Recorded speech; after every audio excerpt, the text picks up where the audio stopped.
दोस्तों ये तो आप जानते ही होंगे कि पाकिस्तान और इंडिया दोनों ममालिक में हथियारों की जबरदस्त दौड़ लगी हुई है। दोनों ममालिक एक दूसरे को नीचा दिखाने के लिए किसी भी हद तक जाने को तैयार है। समुंदर, फिजा और खुश्की, हर जगह हथियारों की ये दौड़ नजर आती है। लेकिन एटमी हथियारों से हटकर रवायती हथियारों में सबसे अहम मैदान एयरफोर्स का है। दोस्तों इस मैदान में ताज़ा तरीन सूरत हाल ये है कि पाकिस्तान चीन से जदीद तरीन J-10C त्यारे ले चुका है। इस वक्त पाकिस्तान के पास 36 J-10C त्यारे मौजूद हैं, जो कि पाक फिजाइया की एक बड़ी कुव्वत बन चुके हैं। और दोस्तों दूसरी तरफ इंडिया भी फ्रांस से राफेल त्यारे खरीद रहा है। इंडिया के पास भी 36 राफेल त्यारे मौजूद हैं, जिनमें से 8 ट्रेनिंग त्यारे हैं। दोस्तों इंडिया में बहुत से लोग J-10C को कमजोर समझते हैं। इसी तरह पाकिस्तान के कुछ लोग राफेल को कमजोर त्यारा करार देते हैं। इसीलिए आज की इस वीडियो में हम J-10 और राफेल दोनों की ताकत का मुआवजा करेंगे और देखेंगे कि अगर मुस्तकबिल में पाक इंडिया जंग होती है और ये त्यारे आमने सामने हो तो दोनों में से कौन सा त्यारा ज्यादा ताकतवर है।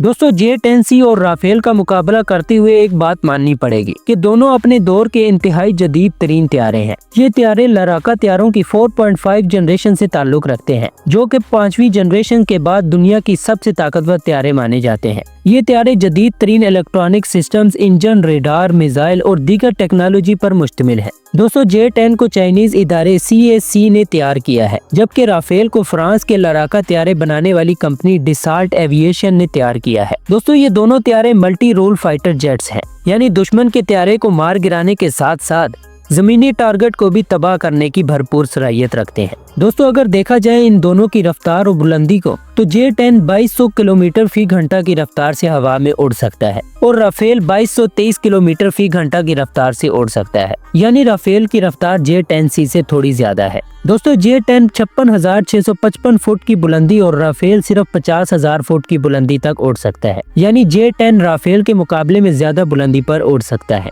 दोस्तों अगर बात की जाए इन दोनों त्यारों की रेंज की, तो J-10 की रेंज 1850 किलोमीटर है और राफेल की रेंज भी 1850 किलोमीटर है, यानी दोनों त्यारों की रेंज एक जैसी है। दोस्तों अब हम देखते हैं इन दोनों त्यारों की रेडार की ताकत। J-10 में जदीद तरीन टाइप 1475 रेडार लगाया गया है। इसका टेक्निकल नाम एयरबॉर्न एक्टिव इलेक्ट्रॉनिकली स्कैन अरे है, जिसको AESA भी कहा जाता है। दोस्तों ये रेडार 250 किलोमीटर दूर से ही अपने टारगेट को ढूंढ लेता है और फिर मुसलसल इसको ट्रैक करता है। दोस्तों इस रेडार की खास बात ये भी है कि ये एक वक्त में बहुत से टारगेट्स को भी ट्रैक कर सकता है। और दोस्तों राफेल में RB2AA रेडार लगाया गया है। इसको भी एक्टिव इलेक्ट्रॉनिकली स्कैन अरे रेडार यानी कि AESA कहते हैं। दोस्तों इसकी ट्रैकिंग की सलाहियत J-10 से कम है। ये 150 किलोमीटर से 200 किलोमीटर की रेंज में अपने टारगेट को ट्रैक कर सकता है। दोस्तों अब बात करते हैं इन दोनों त्यारों में मौजूद मिसाइलों की, क्योंकि असल मुकाबला तो इन मिसाइलों के दरमियान ही होना है।